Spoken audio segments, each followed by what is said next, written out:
Hello friends, आं Nileshwar NS Assam YouTube channel नोंथांमोनखौ गासिबो बरायबाय।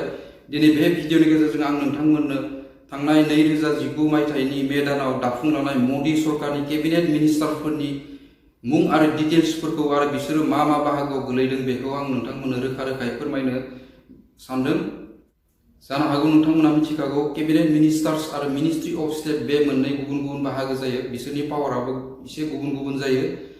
दा बे भिडिअनि गेजेरजों आं नोंथांमोननो केबिनेट मिनिस्टारफोरनि मुं आरो डिटेल्सखौल' फोरमायनो सानदों आरो गुबुन मोनसे भिडिअ आं नोंथांमोननो मिनिस्ट्रि अफ स्टेटआव थानाय मुं आरो डिटेल्सफोरखौ आं नोंथांमोननो फोरमायनो नाजागोन। बे भिडिअखौ नोंथाङा मोजां मोनोब्ला लाइक खालामदो आरो आंनि बे चेनेलाव गोदानब्ला नोंथाङा चेनेलखौ साबस्क्राइब खालामदो, लोगोसे बेल आइकनखौबो थुनो दाबाव, जाहाथे आंनि गोदान आपल'ड खालामनाय भिडिअआ नोंथांनिसिम गिबि सहैयो। दा फैदो जों भिडिअखौ जागायदिनि। फ्रेंड्स, बे भिडिअनि डिटेल्सआ गुगल सार्च बायदियै गोरोन्थि जायोब्ला निमाहा बिनाय थाखाबाय। नरेन्द्र मदि वाराणसि इउपिनिफ्राय गाहाय मन्त्रि, बिनि अनगायैबो स्क्रिनाव होनाय बायदि गुबुन गुबुन बिबान दङ। राजनाथ सिंह लखनौ इउपिनिफ्राय रैखाथि मन्त्रि। अमित शाह गान्धीनगर गुजरातनिफ्राय नखर मन्त्रि।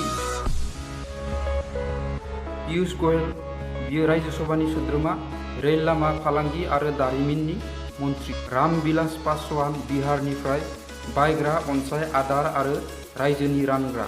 नितिन गाडकारि नागपुरनिफ्राय लामा रोगाथाइ, राजा लामा, फिसा, उन्दै आरो गेजेर फसंथानफोर। स्मृति जुबिन इरानी आमेठी इउपिनिफ्राय आइजो आरो गथ' जौगाथाय आरो दानाय लुनाय। अर्जुन मुन्डा कुन्ती झारखन्डनिफ्राय जनजाति अनसायग्रा। हरिसिमराट कौर बादल बाथिन्दा पान्जाबनिफ्राय आदार बानायनाय दारिमिन। रमेश पख्रियाल निशांक सुबुं धोन जौगाथाय, हारिद्वार उत्तराखन्डनिफ्राय। धर्मेन्द्र प्रधान राज्य सभानिफ्राय पेट्रलियाम आरो मिथिंगायारि गेस आरो स्टिल। महेन्द्र नाथ पान्डे चान्दौली इउपिनिफ्राय आखाइनि सोलोंथाइ आरो फालांगियारि फसंथाइ। थावार चान्द गेहलट समाजारि बिजिरनाय आरो गोहोनि मन्त्रि। रविशंकर प्रसाद पाटना साहिब बिहारनिफ्राय इलेक्ट्रनिक्स आरो फोस्राव आदब मन्त्रि। डक्टर हर्षवर्धन चान्दनी चौक निउ दिल्लीनिफ्राय देहा, सुबुं अनसाय, गोनोखोआरि आदब आरो हा गोनोखो। प्रहलाद जशी धारवाड कर्नाटक सदनारि अनसाय, खैला आरो माइन्स। Doctor Subrahmanyam Jaishankar former secretary, उफेरा अनसायग्रा मन्त्रि।